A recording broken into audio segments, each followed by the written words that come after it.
Entonces, bueno, un paradigma es un conjunto de creencias y valores incorporadas generalmente durante nuestra primera etapa de vida que se aceptan como verdaderas o falsas sin ponerlas a prueba de un nuevo análisis. Esto influye fuertemente en la forma en la que una sociedad percibe la realidad y casi nadie osa en cuestionar. Son conocimientos inculcados desde la más temprana edad, ¿no? Nosotros nos enseñan que es así, la maestra nos dice que es así, mamá nos dice que es así, papá nos dice que es así, el profesor nos dice que es así, la televisión nos dice que es así, por lo tanto, esto es así. Y no podemos cuestionar más allá de eso. Es algo que podemos pensar fuera de acá. Bien. Cuando estos paradigmas son erróneos, se crea un espacio-tiempo lineal en donde nada cambia de verdad. Se establece como verdad inmutable y la evolución se estanca. Cuando se establece como verdad inmutable, podemos hablar, por ejemplo, de la naturalización de enfermedades, ¿no? Ahora, cada uno en su individualidad dentro de con quien comparte su vida, es normal escuchar, bueno, aquel tiene cáncer, aquel le agarró diabetes, un chico con problemas de hipertensión, pibes de 15 años con accidentes cerebrovasculares, chicos que nacen con cáncer. De repente ahora las enfermedades que antes eran de adultos, ahora son de niños, y enfermedades que no existían en jóvenes ahora existen. Por ejemplo, infartos en pibes de 20 años, como para dar un ejemplo, ¿no? Y todo esto es posible porque hemos naturalizado que eso exista. No hay ninguna razón por la cual tendremos que naturalizar eso. Entonces esto es un típico ejemplo de la naturalización y de que eso, que no cuestionamos. Entonces, nada está cambiando si no empezamos a ver los problemas, ¿no? Entender el problema es el 50% de la solución. Cuando entendemos con este aspecto de la salud, tenemos que estar conectados con absolutamente todo. Bien. Un paradigma establecido llega a determinar nuestra percepción de la realidad, tanto que no existe una percepción neutra, objetiva, verdadera de los fenómenos, sino que la percepción se ve teñida, marcada, analizada por el paradigma de turno que nos controla y nos dirige. Esto es algo que se reproduce automáticamente, ¿no? Un típico ejemplo de paradigma era cuando se creía que la Tierra era plana.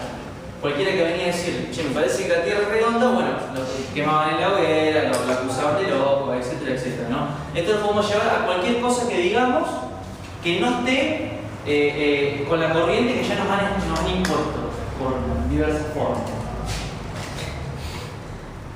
El paradigma no solo nos controla, sino que nos envuelve, nos define y nos delimita todo lo que percibimos y terminamos creyendo que esa es la verdad. Define lo que es realidad y descalifica las demás opciones. Cualquier opción que esté por fuera de lo establecido no sirve, no existe y cualquiera que lo diga es un loco y está loco. Básicamente. Los paradigmas pueden tener vigencia durante siglos y hasta milenios sin cambio alguno, dependiendo de que se empiecen a acumular crisis que sean insostenibles. Al menos que los círculos de poder a los que les convenga seguir con ese mismo paradigma inventen soportes y otros paradigmas que sostengan el paradigma original.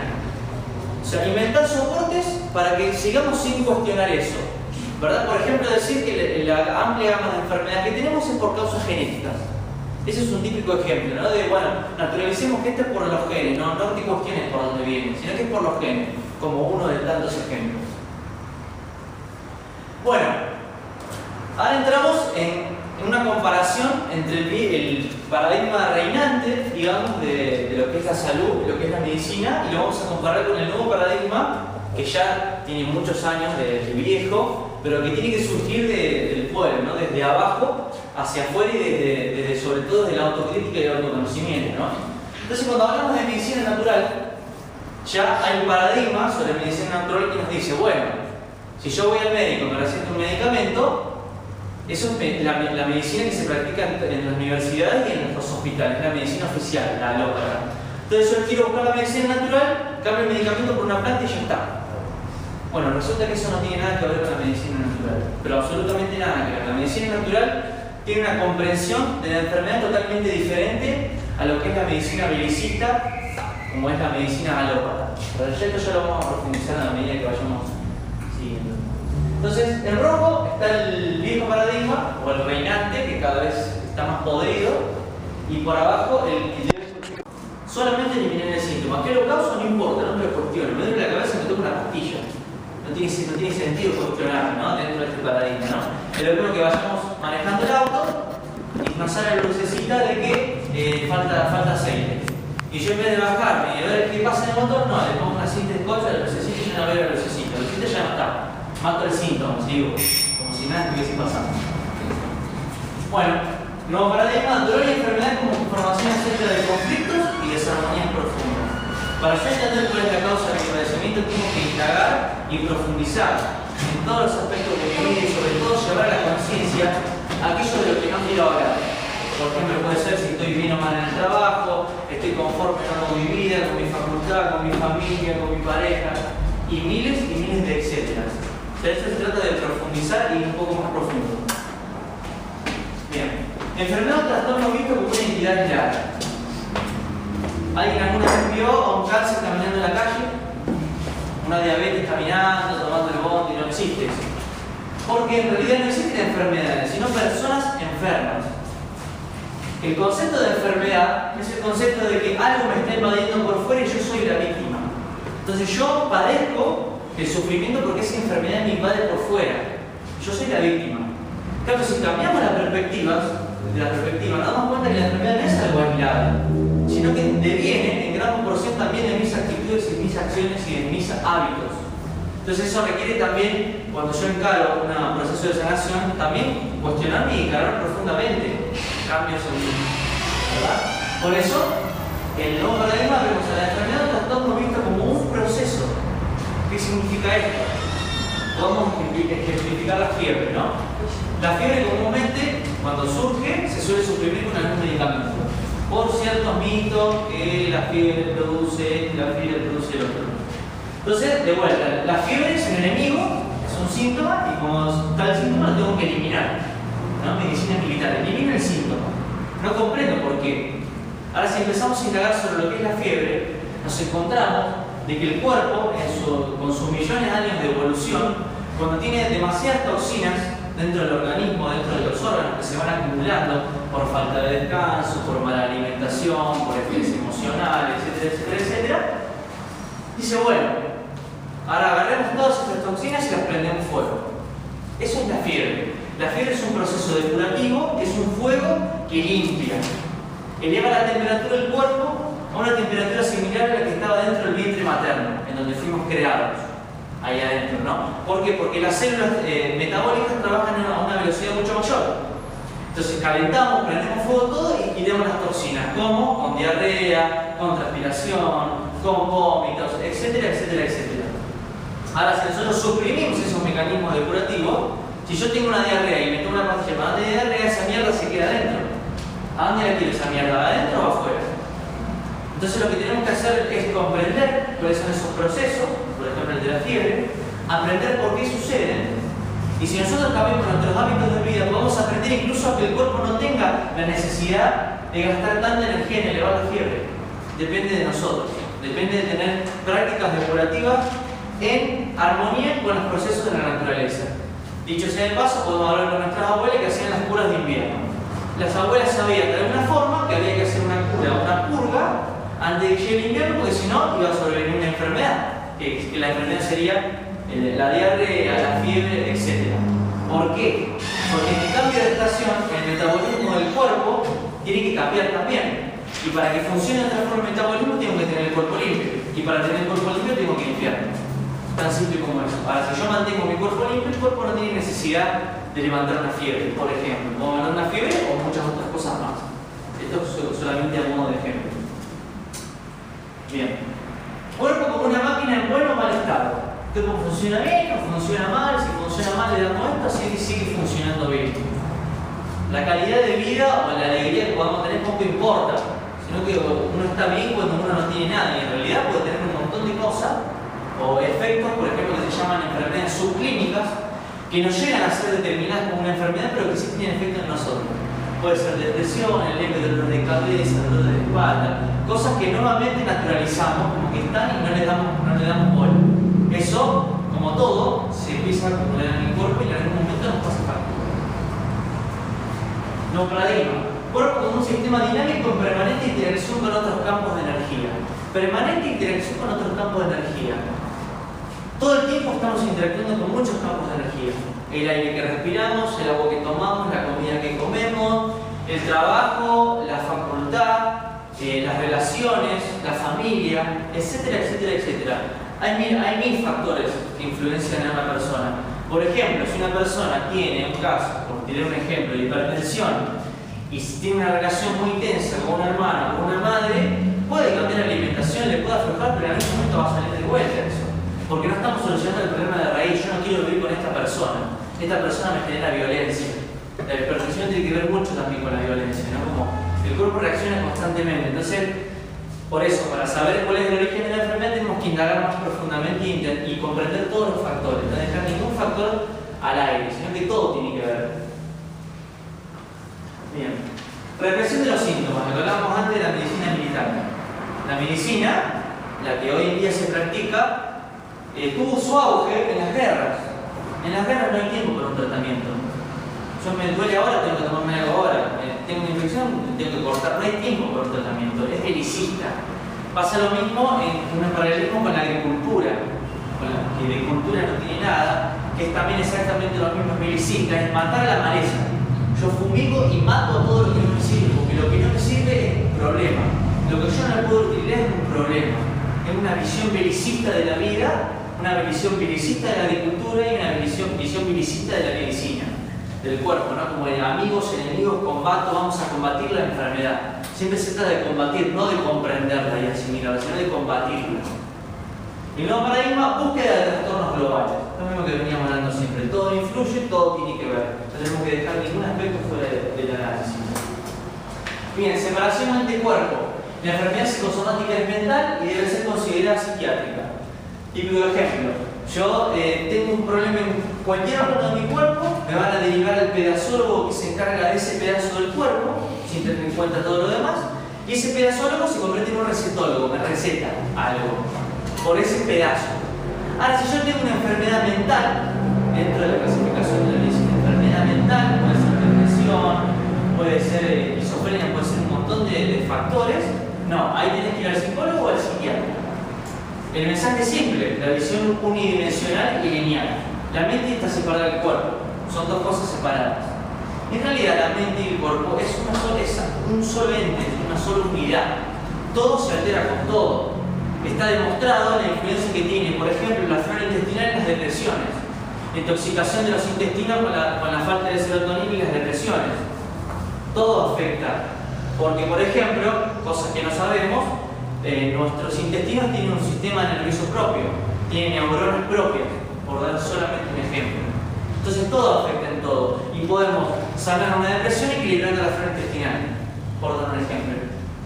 Entonces todo tiene que ver con todo. También algo que nosotros tenemos en nuestra cabeza puede influenciarnos orgánicamente, como hablamos hace un rato de la hipertensión.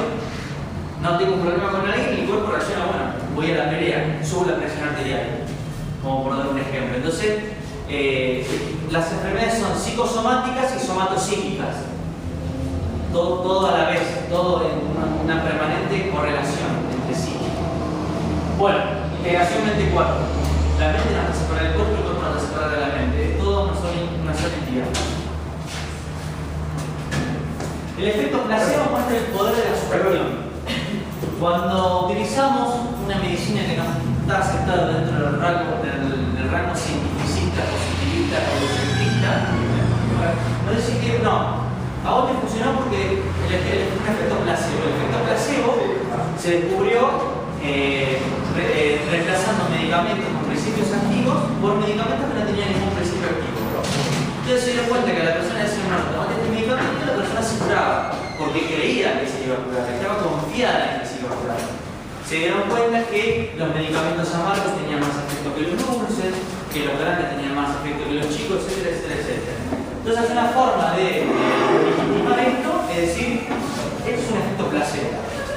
Ahora, en el nuevo paradigma, el efecto placebo demuestra el rol de la mente y las creencias en la enfermedad y en la curación. Uno de los principales factores de la enfermedad y curación es realmente creer en lo que estoy haciendo, tener confianza y sobre todo tener conocimiento. No seguir un tratamiento porque una autoridad me lo dicta, sino indagarlo particularmente en mí y a ver si me resuena o no me resuena y practicarlo. La experiencia es lo que más veracidad nos puede llegar a dar. Entonces, bueno, el rol que tiene, ¿no? En la enfermedad, tanto en la enfermedad como en la curación, ¿no? Y es importante esto analizando el paradigma moderno de medicina. Si una persona que tiene síntomas va a un médico, el médico es la figura de la autoridad, guardapolvo blanco, la maestra, el médico y guardapolvo blanco es la autoridad, la persona que sabe. Si la persona que sabe me dice, usted tiene un cáncer, se va a morir en 3 meses, esa persona, porque la autoridad le está diciendo que se va a entrar en depresión. Una persona depresiva no se va a curar nunca, porque una persona depresiva es un cuerpo en depresión, un sistema inmunológico en depresión. Entonces no se tiene en cuenta que ahora se está empezando a integrar muy superficialmente, se llama la bioética, pero es algo que no está instalado y no se practica en la realidad. ¿No? Bien, la mente es un factor secundario en las enfermedades orgánicas, como habíamos hablado antes. Yo tengo cualquier enfermedad, no me va a preguntar el médico si yo tengo algún problema en mi casa, en mi trabajo, no importa eso. Tienes un síntoma, hay que tratarlo esto, porque siempre se define un desorden químico, ¿no? Y se entiende el cuerpo como un conjunto de reacciones químicas. No se entiende como algo que interactúa todo el tiempo con todo. Eso es importantísimo. En el nuevo paradigma, la mente es un factor equivalente a todos los demás factores, ni más importante ni menos importante. Igual, hay que analizarlo y hay que comprenderlo. Bien. Confianza principalmente en la información cuantitativa y hagamos pruebas de datos.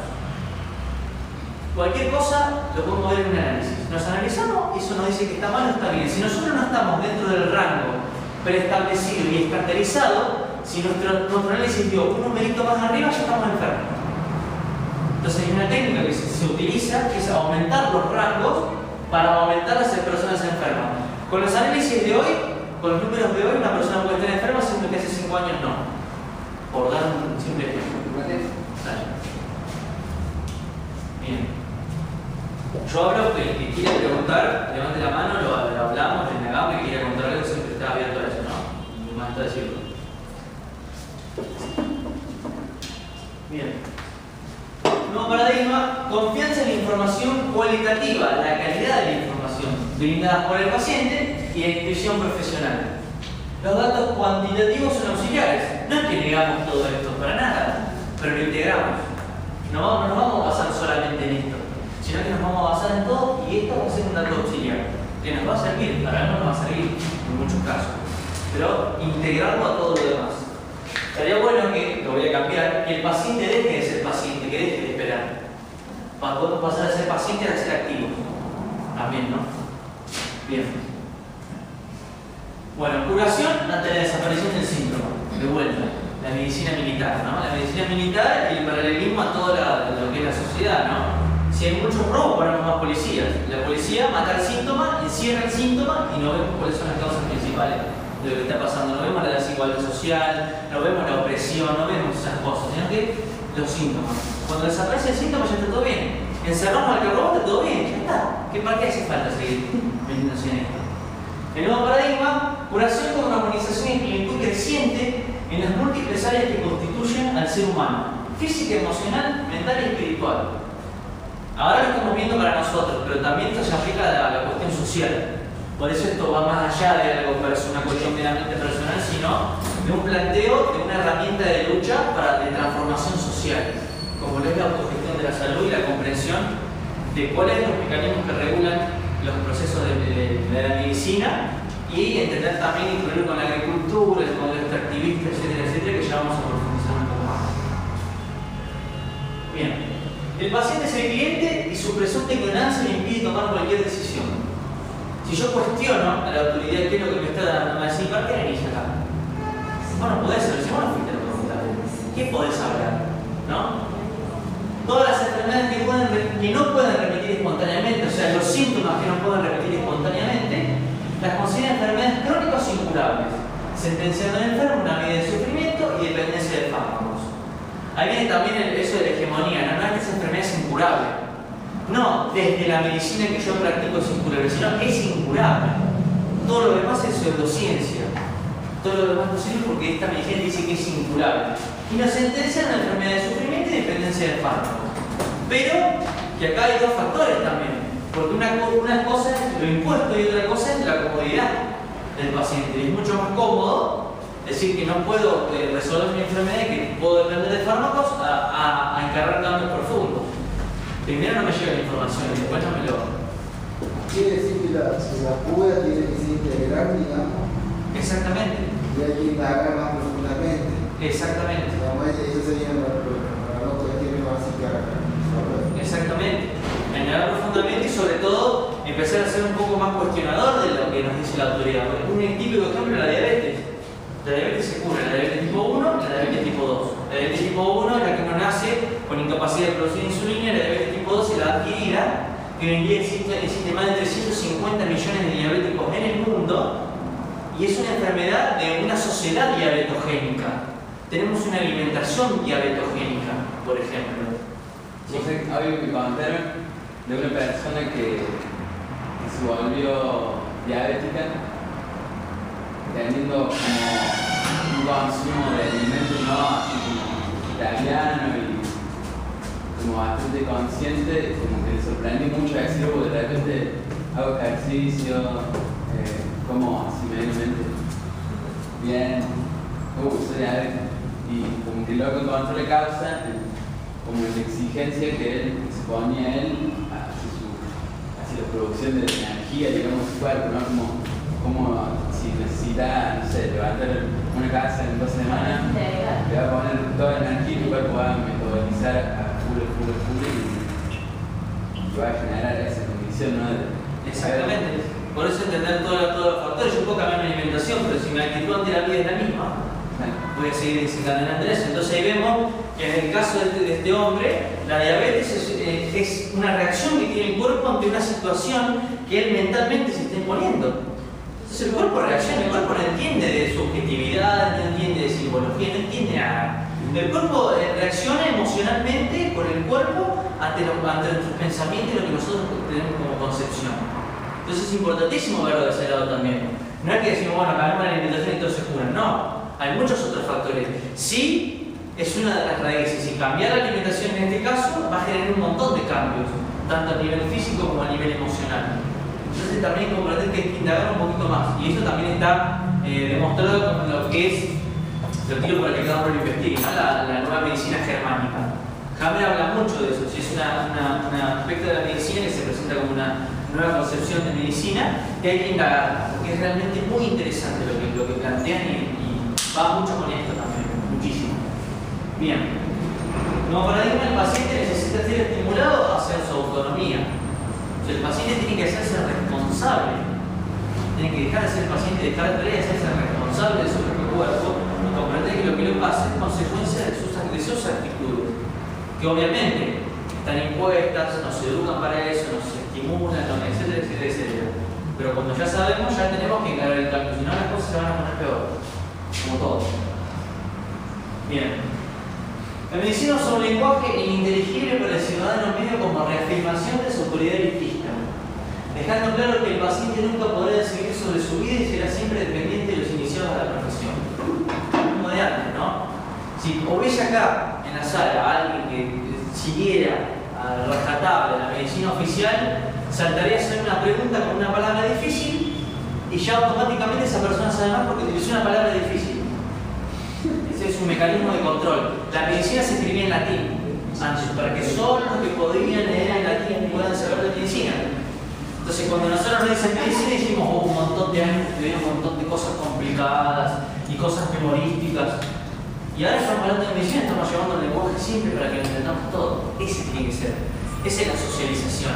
Eso es combatir lo que yo llamo el analfabetismo sanitario. Somos analfabetos en las cuestiones sanitarias, analfabetos en las cuestiones que inculcan sobre nuestra salud y nuestro cuerpo. Y al ser analfabetos sobre nuestro cuerpo, más vale que vamos a ser analfabetos sobre todo lo que nos rodea. Los modelos de producción, el modelo extractivista, etcétera, etcétera, etcétera. Todo es un fracaso. Bien. Nuevo paradigma trata de educar al individuo para que mantenga su salud y armonía al mismo tiempo que previene la enfermedad. Le enseña a comer, a respirar, a adoptar una actitud mental adecuada, consiguiendo esta forma de independencia y la autosuficiencia del ser humano, individual y socialmente. De vuelta, remarco esto de vuelta. Esto no es una medicina natural que elegimos, no. Esto es yo lo planteo como una forma de lucha y una herramienta de cambio, ¿no? Por eso hay que practicarla, porque de teoría en Ayurveda hay que practicarlo y sobre todo socializarlo todo el tiempo. Sirve mucho que otros nos cuenten sus experiencias, como también sirve que nosotros contemos las nuestras, ¿no? Siempre teniendo una apertura mental bastante grande para llegar siempre a lo más profundo. Bien, medicina natural, soberana, porque recuperamos soberanía sobre nuestro cuerpo. Para recuperar la soberanía sobre nuestro cuerpo es importantísimo para recuperar la soberanía alimentaria. estamos planteándonos recuperar la soberanía alimentaria y ni siquiera sabemos qué necesitamos y cómo funciona nuestro cuerpo. Entonces esto se plantea como un camino. Yo lo planteo como una forma de emancipación, de empoderamiento, volver a recuperarnos sobre nosotros, y cuando nos empoderamos sobre nosotros mismos, tendemos a empoderarnos también de todo lo que nos rodea, en el buen sentido, no de imponer, sino de empoderarnos socialmente, ¿no? Bien, y autogestiva, la autogestionamos. Viene que somos responsables de lo que nos pasa. Todo esto es autoconocimiento. Cuando nos conocemos nosotros mismos, conocemos el mundo que nos rodea. Entonces, bueno, tenemos un cuerpo que tiene millones de años de evolución, compuesto por billones de células que hacen procesos todo el tiempo, que se depura, cambiamos la piel cada tantos días, cambiamos los órganos internos, nos vamos depurando todo el tiempo, estamos compuestos por billones de células, billones de bacterias, por cada célula humana tenemos 10 bacterias en el cuerpo, somos más bacterias que humanos, si vamos al caso. Tenemos un cuerpo pero espectacular, es un diseño espectacular que si salimos de esa visión mecanicista empezamos a comprender que es algo que todo el tiempo está cambiando y es maravilloso cómo funciona. Entonces bueno, ¿por qué nos enfermamos? ¿No? Y esto es lo que hablamos al principio de cómo el paradigma establecido utiliza ciertos mecanismos para mantener ese paradigma, para desviarnos del conocimiento. Entonces cuando estamos enfermos dicen, bueno, la causa son los virus y las bacterias, ¿no? Vemos las propagandas de isofón. Ay, no, bacterias por todos lados, cuida a tu hijo. Tenemos que ser asépticos para no preocuparnos, ¿no? Las bacterias nos dan miedo, hay las bacterias. Estamos hechos de bacterias. Y si las bacterias se proliferan de más, entre comillas, o sea, echarle la culpa a las enfermedades, a las bacterias y a los virus, es como echarle la culpa a las moscas de la basura que tengo. Si yo acumulo basura, obviamente van a venir moscas. Yo no puedo echarle la culpa a las moscas de que hay basura, es al revés. Hay moscas porque existe la basura antes, la basura la puse yo ahí. Entonces es un típico ejemplo. Segundo, lo que hablábamos antes, la genética. Todas estas tienen una característica esencial. Uno no es responsable. Ni en cuanto a los virus de la bacteria, ni en la genética, ni en el test, ni en la edad. Todas son cosas que vienen por fuera, entonces yo no me puedo hacer cargo. Y me es más cómodo. Porque yo, la mayoría, y esto es una habla de lo social, ¿no? Tendemos a buscar soluciones fáciles. Preferible que nos digan lo que tengamos que hacer antes que cambiar nosotros mismos, ¿no? Genética, tu enfermedad es genética, ¿no? Vos tenés diabetes porque viene de una herencia genética, ¿no? Y es medio raro porque la genética no tiende a seleccionar lo mejor o lo peor. Ahora, que los chicos nazcan con cáncer ahora también es genética, siento que generaciones atrás existía. Los accidentes cerebrovasculares también son de genética. Entonces, si vamos a unas nuevas herramientas de la ciencia, porque la ciencia no es mala, sino que la ciencia es hegemónica, es lo que destruye, existe una rama que se llama la epigenética, que estudia cómo nosotros somos influenciados por nuestros genes y nosotros podemos influenciar nuestros genes y cambiarlos a través de cambios de alimentación, de cambios de actitudes, de cambios emocionales, etcétera, etcétera. ¿Qué es EPI?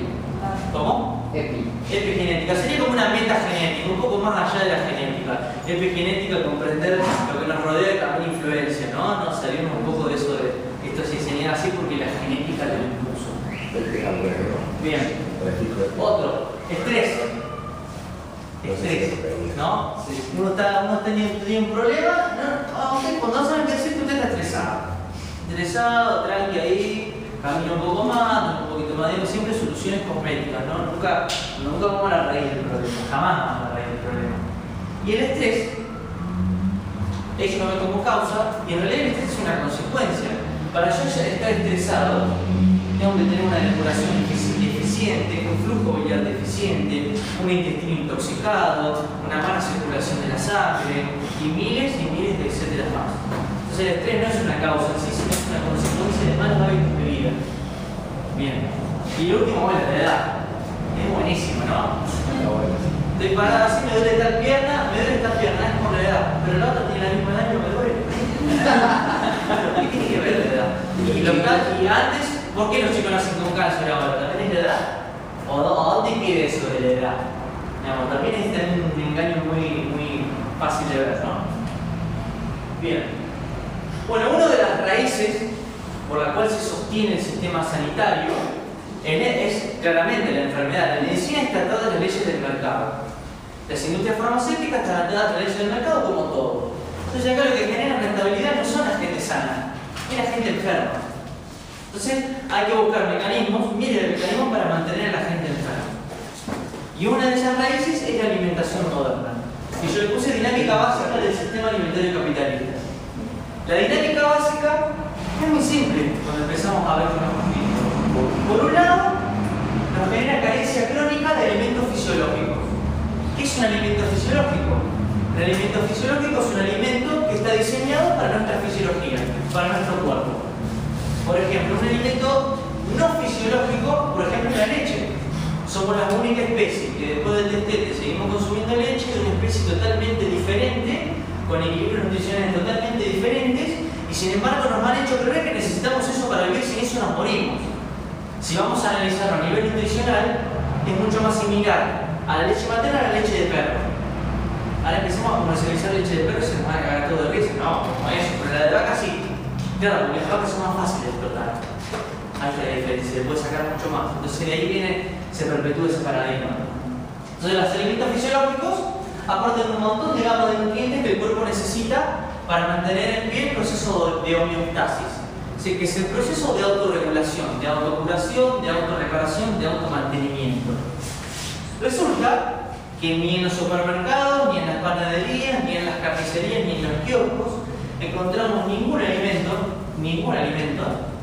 que nos provea aminoácidos libres, vitaminas, minerales, enzimas, oligoelementos, ácidos grasos esenciales, fibras.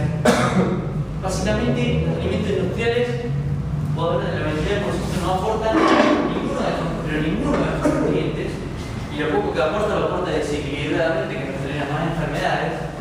Y por otro lado, tenemos un exceso y una intoxicación de alimentos antifisiológicos.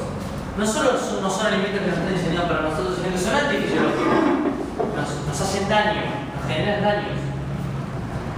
Entonces, un ejemplo, los alimentos, por ejemplo, refinados, ¿no? Se habla mucho de los transgénicos y que los transgénicos esto y que los transgénicos lo otro, pero no se habla de los alimentos refinados. Daño.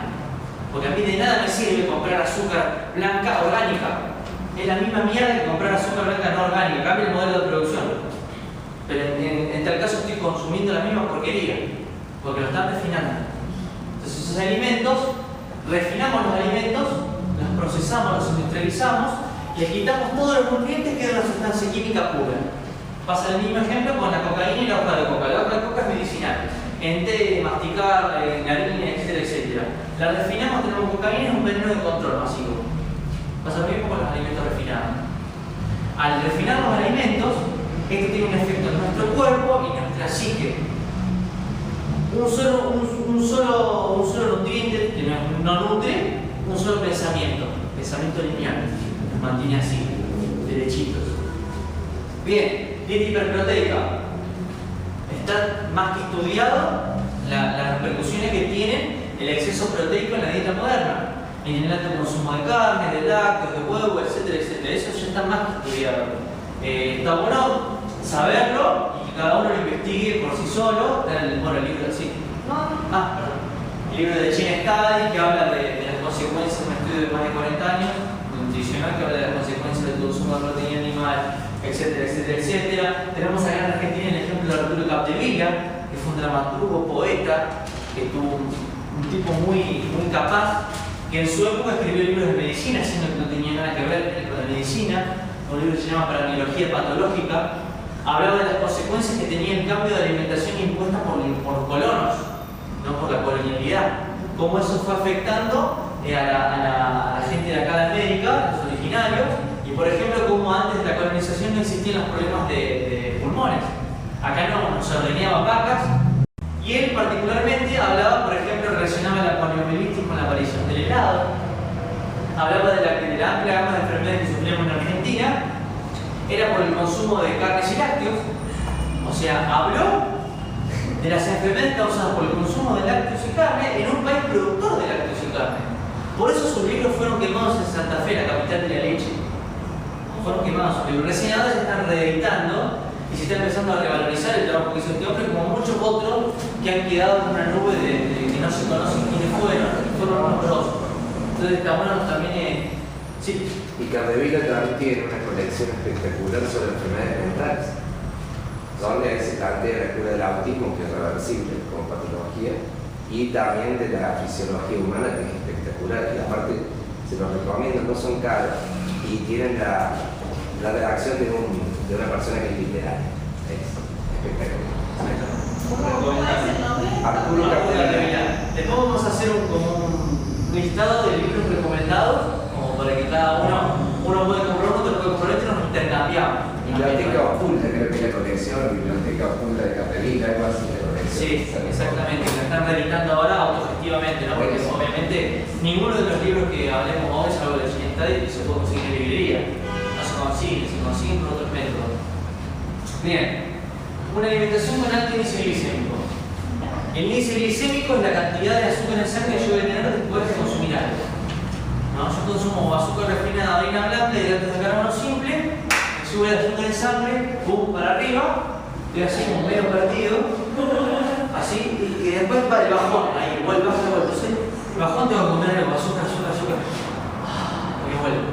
Entonces el cuerpo está todo el tiempo así, sube y baja, sube y baja. Eso nos desgasta terriblemente, y a nivel mental nos hace aceptar cosas que en un estado de lucidez no aceptaríamos. Por un montón de cosas. Los alimentos no sirven como eso. Nos sirven comer un alimento antes de ir a laburar y estamos. Me ha pasado, lo digo como ejemplo mío, no sé si acá pasará. Estoy en el colectivo, bueno, de repente consumir algo estimulante me hace que yo no esté presente, que estoy en un colectivo con calor y incómodo de donde estoy. Me olvido, porque estoy así. Estoy hecho un boludo. O sea, así no quieren todo el tiempo. Entonces ahí está. Y toda la alimentación produce alto índice glicémico, que es lo que hablábamos antes, una dieta diabetógena. A la larga con la corta nos produce enfermedades, eso, y nos produce que nunca estemos estables, que no podamos estar sentados 2 minutos, que no podamos meditar, que no podamos respirar, que no podamos estar sin ninguna estimulación externa, sea la televisión, lo que comemos, música, no podemos tener el silencio aturde, ¿no? Cuando estamos en un estado completo de desarmonía, mecanismo de control. Bien. Alto índice de grasas saturadas y grasas trans. Bueno, grasas saturadas no hay mucho que hablar. Grasas saturadas al organismo no le va para nada. ¿Qué son las Las grasas saturadas son las grasas, por ejemplo, de origen animal. Son grasas saturadas que están saturadas y que el cuerpo no las puede utilizar correctamente, de hecho no las utiliza porque no tiene nada para completar, sino que están ahí. Pueden servir para reserva, pero no es un nutriente, digamos. Claro, son las grasas comunes, digamos. Que la grasa de la leche, de la carne, de los huevos, y obviamente desequilibrada, ¿no? Sí. Totalmente desequilibrada. Y grasas trans. Se acumula. Se acumula, exactamente. Es acumulativo. Y las grasas trans, por ejemplo, la margarina.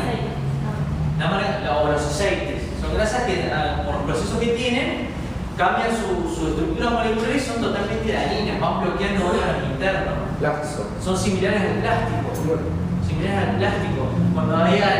Cuando empezaron a salir todas estas grasas, pseudograsas, ¿no?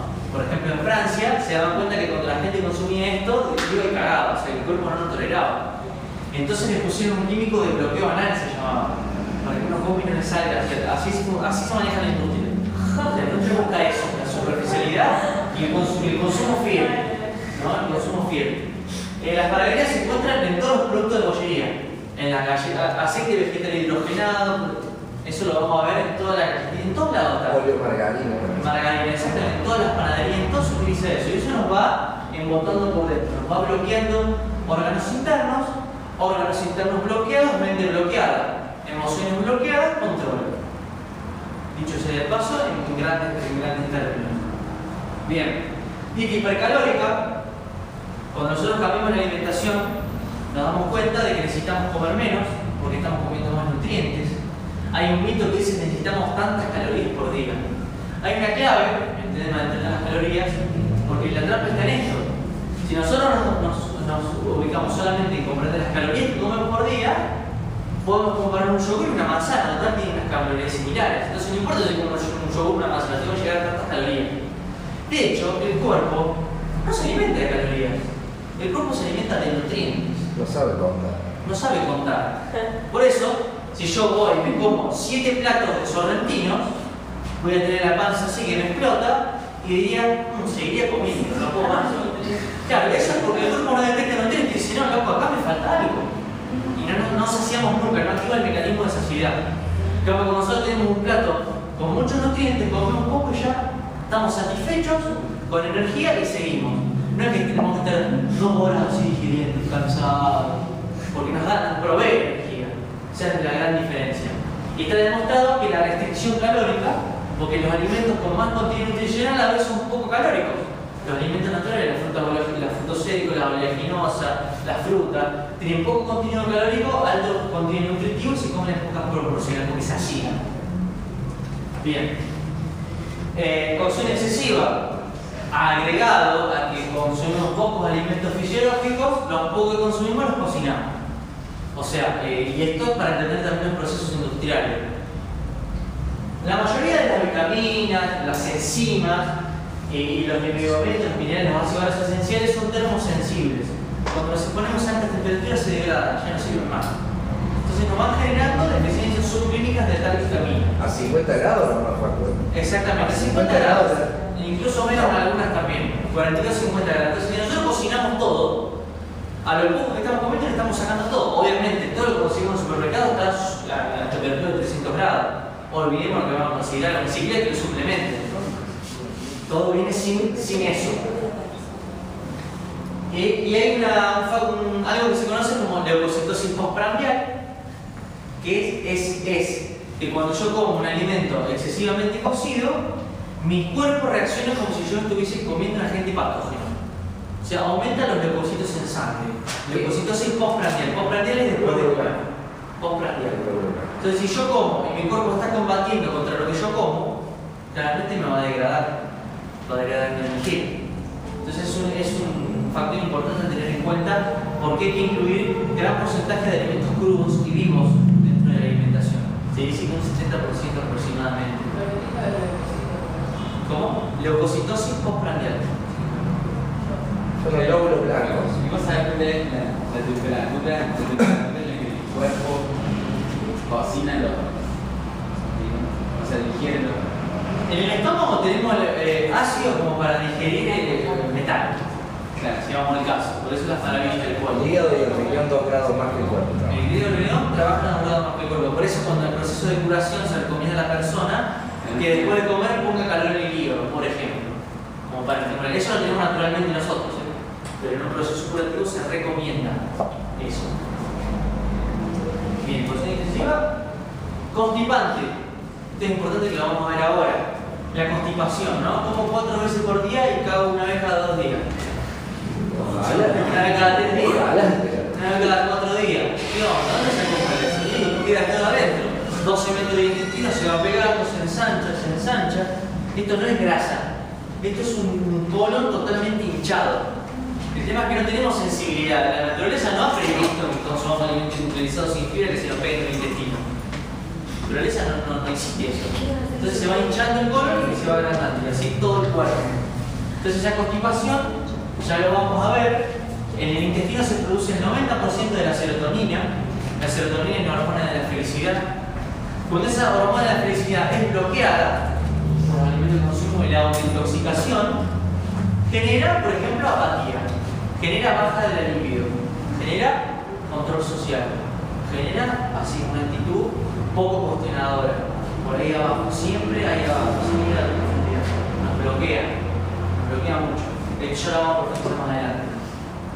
La alimentación patológicamente adictiva. Esa es patológicamente adictiva por 2 motivos. Lo que hablamos antes de los consumidores fieles. La industria genera consumidores fieles, gente que consuma constantemente cierto tipo de producto, ¿no? Y es patológicamente adictiva. ¿A qué me refiero patológicamente? Es, por ejemplo, los lácteos, la harina blanca, el azúcar blanco, son tan adictivos como la cocaína, químicamente hablando. Por eso, cuando nosotros encaramos una depuración corporal, vamos a tener síntomas de un adicto que está dejando la cocaína. Podemos llegar a tener temblor en las manos, depresión, irritabilidad, etcétera, etcétera. Tenemos que tenerlo en cuenta. Si, por ejemplo, en la harina blanca, los péptidos opiáceos similares a la morfina, que duermen, ¿no? Que es un mecanismo natural que tiene la planta para combatir los predadores que vienen a comer, o en el caso de los lácteos, la casomorfina. Eso es uno de los alimentos más difíciles de dejar. Totalmente complicado, dificilísimo. Pero bueno, la voluntad no puede hacerlo, ¿no? Pero es importantísimo entender que patológicamente el adictivo por ese lado, la industria sabe cómo volver adictos a los alimentos, y por otro lado está el principio de placer. El principio de placer utiliza el neoliberalismo porque sabe que el bienestar personal es mucho más poderoso que la racionalidad y la empatía hacia el exterior. Entonces el principio de placer, la gente va a buscar, hoy se considera el alimento como algo para producir placer instantáneo. No me nutre, no importa, placer instantáneo, así. Eso es lo que nos manda a que busquemos eso. Y todo el tiempo, si observamos y salimos a la ciudad, empezamos a ver los carteles. Si encontramos un cartel que promocione un alimento saludable y fisiológico, es rarísimo. O sea, hay todo un mecanismo publicitario para incitar el consumo de ciertos productos. Utilizan los colores rojos son más estimulantes que los colores oscuros. Cómo están puestas las góndolas, los alimentos que están abajo y arriba son más difíciles de alcanzar, por lo tanto se venden menos. Entonces las empresas ponen más plata para que su producto esté al alcance de la mano. Porque claro, ya en la sociedad moderna agacharse ya es algo loco, ya estamos todos así como... Entonces utilizan esos mecanismos de control y de publicidad. Son esas dos cosas porque nos hacen que sean patológicamente adictivos, tanto mental como físicamente. Un agregado más, que también lo agregué, es la influencia emocional que tienen los alimentos dentro de nosotros. Antes, los médicos decían, los médicos y las abuelas también lo sabían, no había que amamantar al bebé, la madre, si estaba con ira, si estaba enojada, si estaba cansada, porque las emociones producen cierto tipo de hormonas. Y esas hormonas se contagian en la leche y se transmiten al bebé. Transmiten al bebé y puede producir enfermedades. Por eso es importante.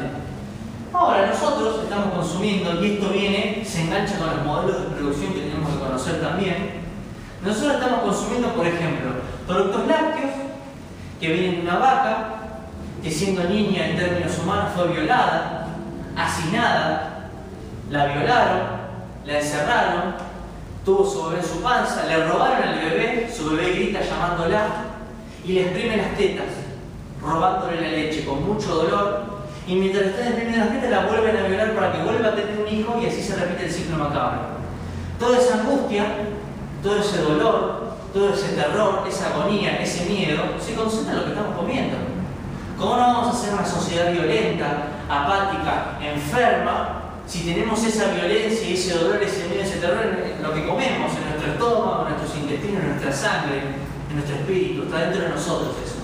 Y eso nos afecta y mucho. Y eso nos vamos a dar cuenta cómo nos afecta cuando dejemos de consumir esos alimentos y limpiemos el cuerpo.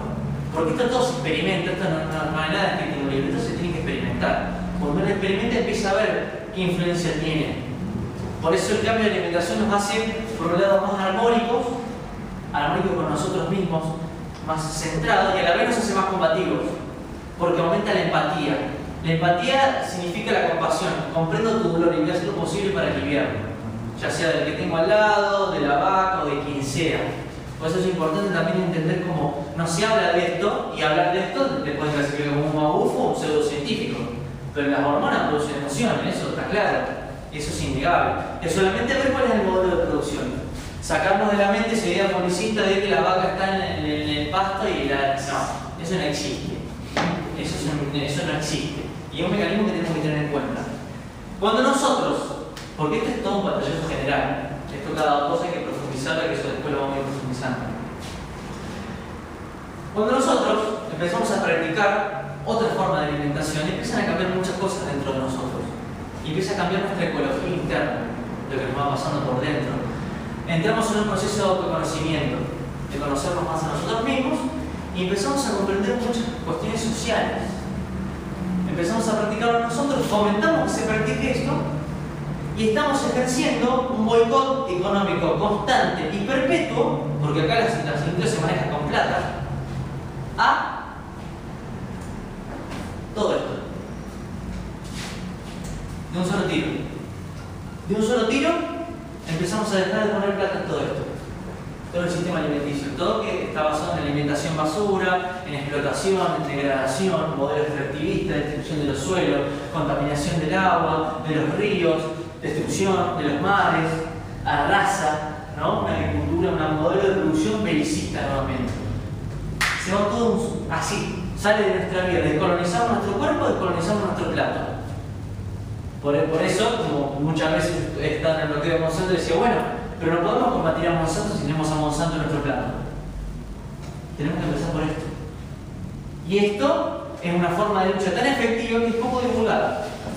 Y nos es difícil, como occidentales, hacer las conexiones básicas para entender que tiene mucho que ver lo que nosotros tenemos en el plato y lo que elegimos. Porque cada cosa que compramos es un voto. Cuando nosotros compramos, por ejemplo, un pedazo de carne, estamos pagando para que maten campesinos, estamos pagando las balas con las que matan campesinos, estamos pagando los aviones con los que fumigan, estamos pagando los químicos con los que fumigan, estamos pagando para que deforesten, estamos pagando para que contaminen cielo, tierra y agua. Porque otra cosa que no se habla es que el modelo de explotación animal es una de las industrias más destructivas a nivel planetario, más que la industria del petróleo, más que todas las industrias juntas.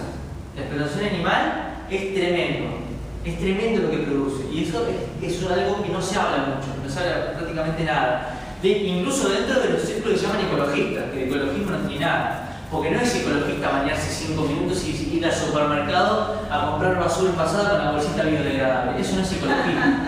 Eso es un arreglo cosmético que requiere eso. Y la gente no haga grandes cambios, que se sienta, que pueda amasar su conciencia un poquito más y decir, bueno, ahora me siento un poquito más tranquilo porque voy a comprar basura pero en una bolsita biodegradable. Y no hablamos de los cambios radicales, cambios que realmente generan un boicot y un cambio profundo en nosotros y en el resto, como es el cambio de la alimentación y empezar a ser más críticos con el modelo productivo. Bien, bueno, acá un par de imágenes como para... es David Dex, es un norteamericano que dibuja dando mensajes. Bueno, este es muy claro, ¿no? Todos los alimentos que nos vienen, todo lo que afectan, sobre todo los más chicos, porque los más chicos son los que están más expuestos a toda esta basura. De hecho, vemos un pibe hinchando las pelotas, dejate de joder, le dan mucho petit, y se caga. ¿No? Le dan una droga. Y ahora vienen las galletitas con los dibujitos y los colorcitos, y ay papá, comprame esto. Le está dando veneno al chico.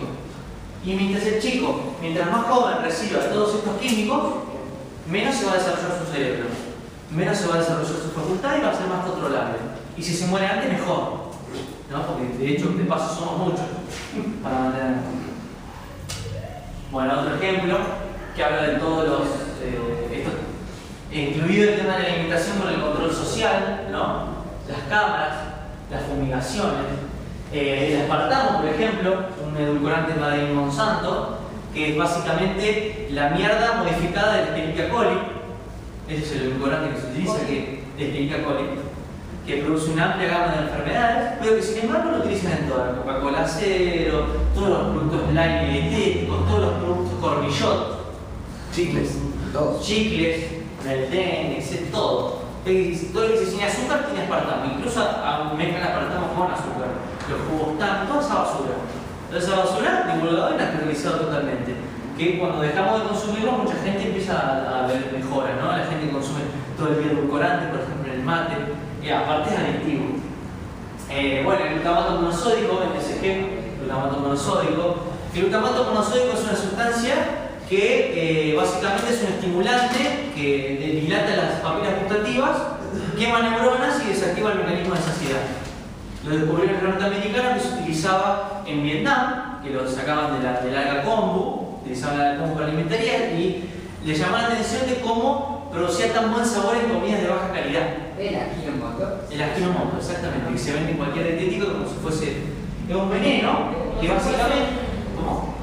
Qué rico que es. Sí, es que produce eso. Vos agarrás un solete, le pones Ajinomoto y lo comés y es el solete más rico del mundo. Es como el quinto sabor. Claro, por eso pueden vender basura con Ajinomoto, porque se vende. Los caldos, Sí, todo. todo. Ese 21 lo van disfrazando, se ha hecho un lobby. Vas a comer una papa frita y no vas a poder dejar de comer, literalmente. ¿Cómo se llama esa cosa? Ajinomoto. Ajinomoto o glutamato monosódico. Bien. Bueno, el flúor en el agua, otra cuestión que incluso se está hablando ahora con todo este conflicto mundial, se está hablando de la fluorización del agua, bueno, para que lo profundicemos. Bueno, la sociedad medicalizada, ¿no? De drogas. Inclusive ahora, si un chico en la escuela pierde la cuchara varias veces, se considera que tiene déficit de atención. Se lo droga. Medicamentos psicotrópicos en temprana edad cuando el cerebro todavía no está desarrollado. De hecho, en algunos países la señorita les puede dar medicamento al niño, digamos. Se llama Argentina el país. No, pero te pueden, o sea, sin autorización del padre. Ah, no. Pero Claro, por si no ejemplo, te lo en mandan, México tiene que te lo da la señorita en un vaso, ¿entendés? Acá Pero también lo sin pueden hacer. autorización. Ya lo pueden hacer. De a poco, también. seguramente. Sí, de hecho yo tengo familiares que están con eso y le hablo y no entiendo, pero bueno. Se llama niño en realidad, pero bueno. Cuestiones de socializarlo. Bien, y bueno, los alimentos modificados genéticamente, ¿no? Que lo que hablábamos antes, si bien hay que sumergirse en lo que son los transgénicos, no podemos dejar de lado la refinación de alimentos. No podemos dejar de lado todos los aditivos químicos que ya están. Y que incluso son más peligrosos que un alimento transgénico. Porque el alimento transgénico tiene que pasar varios tiempos para saber si hace mal o no. O si a nosotros nos hiciera falta, ¿no? No se aplica el principio precautorio. Esto es una cuestión política. Y ellos dicen que el alimento genéticamente modificado es igual al alimento no genéticamente modificado. Entonces, si es igual, ¿para qué lo patentás?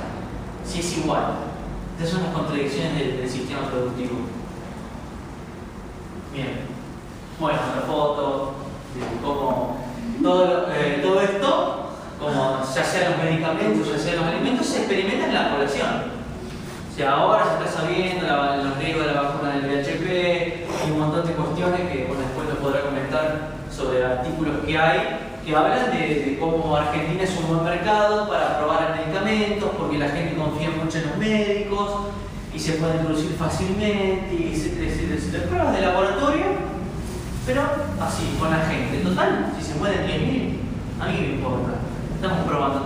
Entonces, estamos probando medicamentos a ver qué más desapercibidos pueden pasar. Nunca para curar, sino para perpetuar las enfermedades, pero que pasen desapercibidos. Que vos los tomes y no te mueres en el instante. Tienes que tardar un par de años, ¿no? Porque acá hay dos formas de perder un cliente. Una es que se muere y la otra es que se cure. Entonces vamos a pedir cualquiera de las dos. Cualquiera de las dos no es una opción. No puede vivir de mala manera porque vive consumiendo. Bien. Y ahora para ir cerrando y para que nos vayamos de vuelta a esto que hay que profundizarlo, pero va a ser un pantallazo general. Tratemos de no centrarnos en concepciones lógicas, sino llevarlo a sensaciones en el cuerpo. Todo lo que voy a hablar ahora. Vamos a hablar muy superficialmente de lo que es la fisiología intestinal y la dinámica básica de la autointoxicación a través de la alimentación.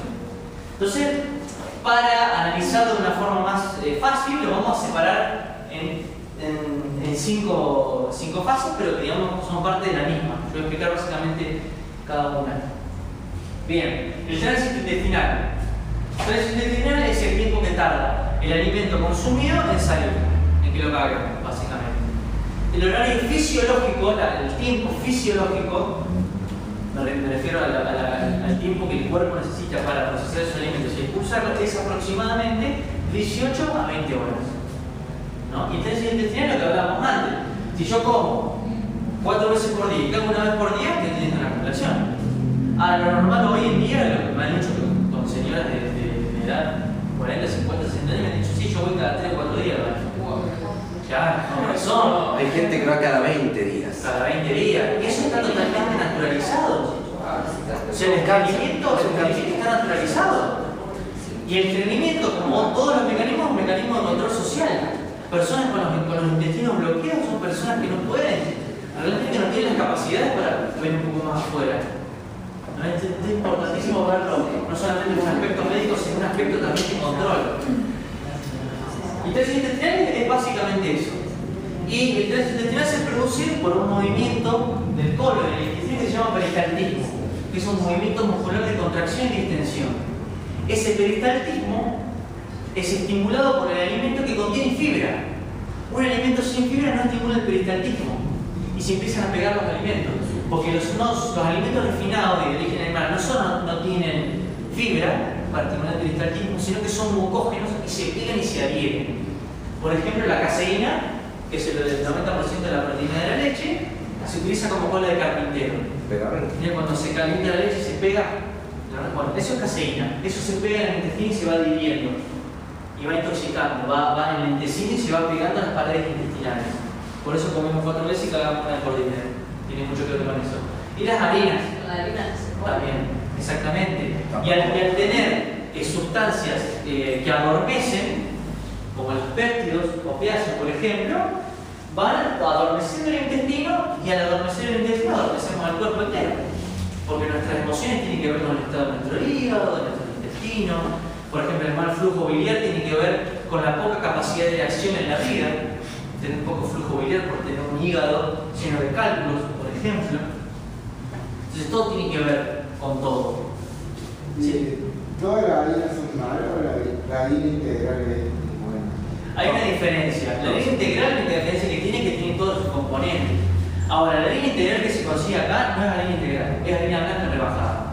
La única harina integral que yo conozco que es harina integral verdaderamente es la harina integral orgánica de campo claro o de productor que sea orgánica. La harina integral que conseguimos acá en un almacén, en cualquier lado, no es harina integral. Por lo tanto, no está dentro de Pero moco se va a hacer igual. moco se va a hacer igual. Eso es importante también. Por eso digo, bueno, si vamos a cargar una curación, harina cero.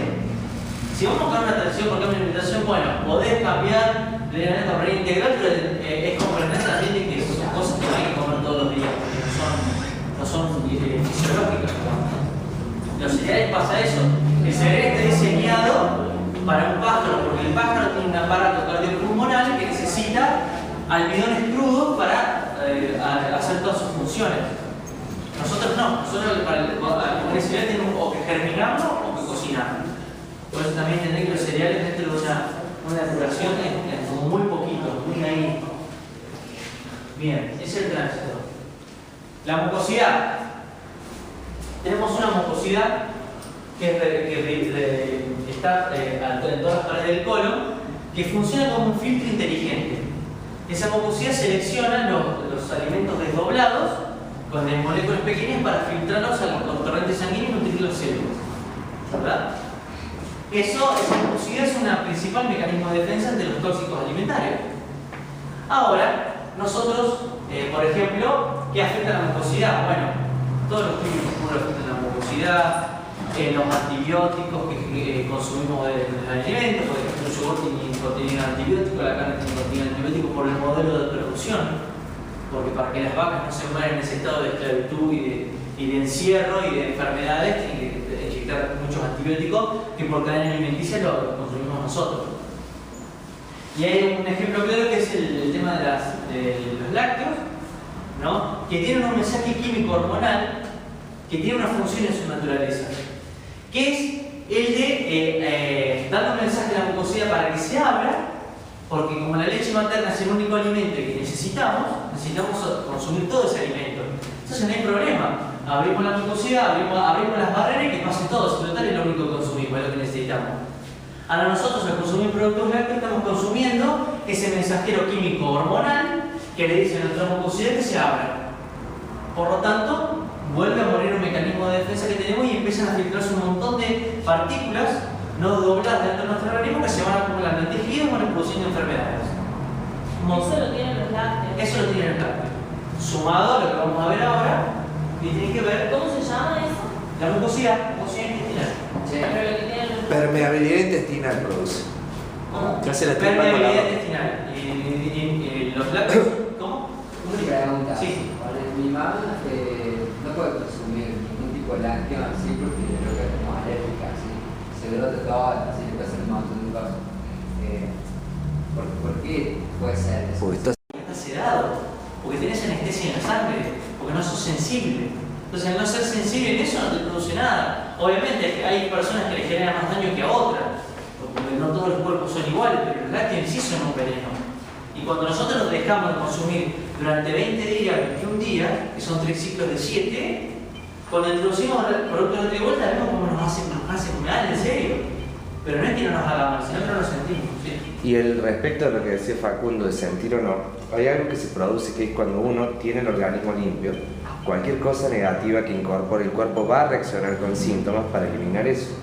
Pero si uno lo ataca constantemente, se pone paranoico, aparecen las alergias.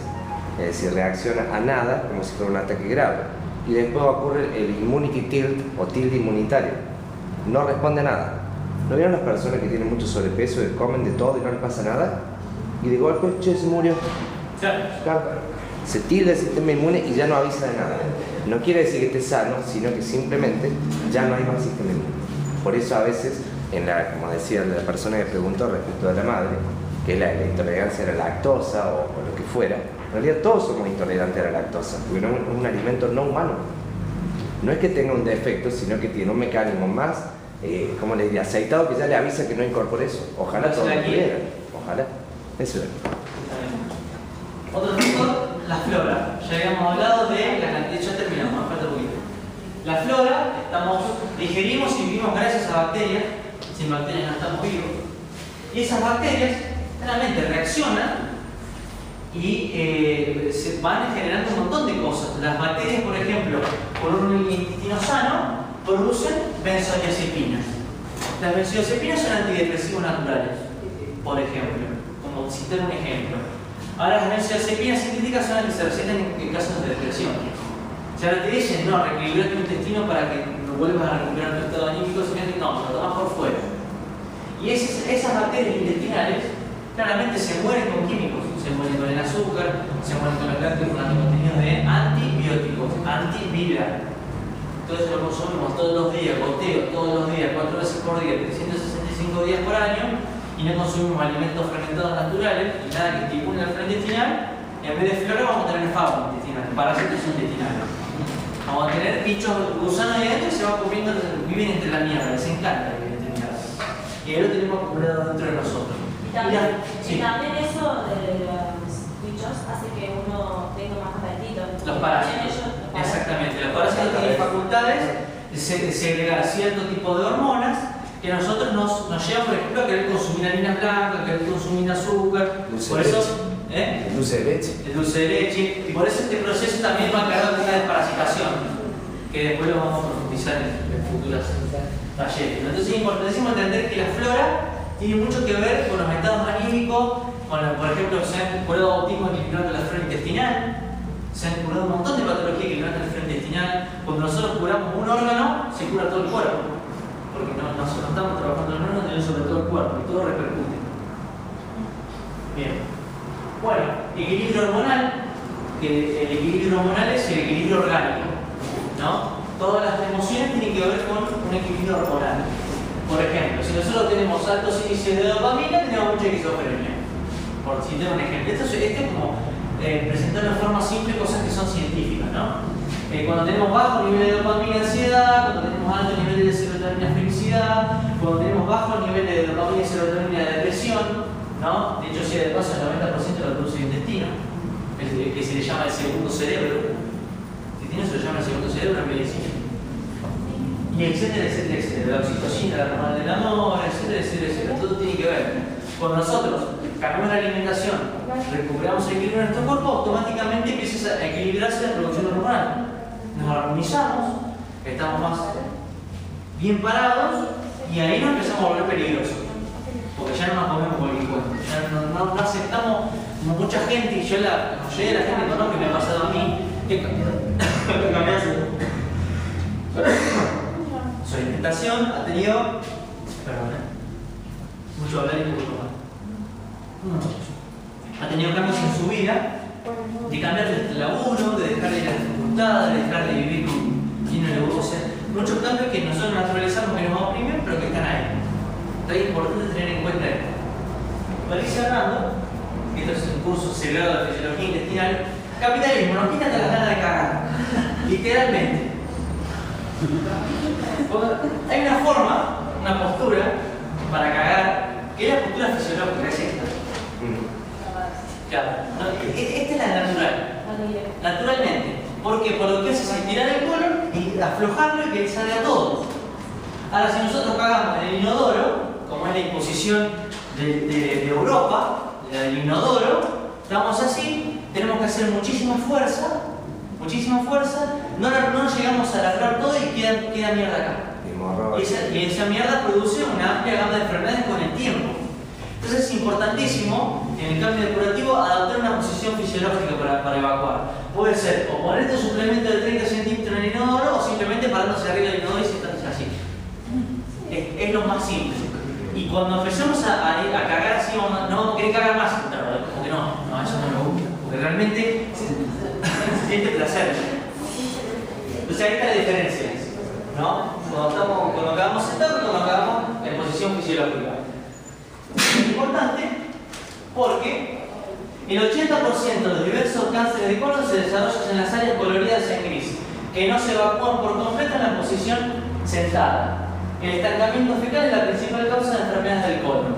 Cuando nosotros no cagamos en posición fisiológica, se acumula mierda acá y acá. Entonces aparece el 80% de los casos de cáncer de colon. Por dar un ejemplo, porque puede traer un montón de problemas, incluso anímicos, el no evacuar del todo. De hecho, sea de paso, cuando no evacuamos estamos de mal humor. Y no nos damos cuenta que no estamos yendo al baño.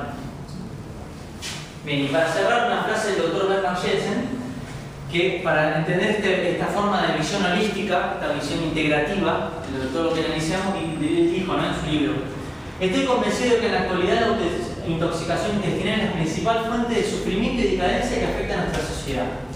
Intoxicación se convierte en amo del cuerpo, robando claridad de pensamiento, discernimiento, buen juicio, vitalidad, salud, felicidad y afectos. En cambio, aporta una secuela de desequilibrios, desarreglos, desilusiones, amarguras, decepciones, perversiones, malestares, caos, fracasos y enfermedades. Todo esto se debe a la ignorancia de la función intestinal, la producción alimentaria enfocada solamente al lucro, la orientación nutricional deficiente y los hábitos de vida equivocados. Él lo entendía muy bien. Entonces, bueno, acá terminamos por hoy, porque fue mucha información. La idea es profundizar en cada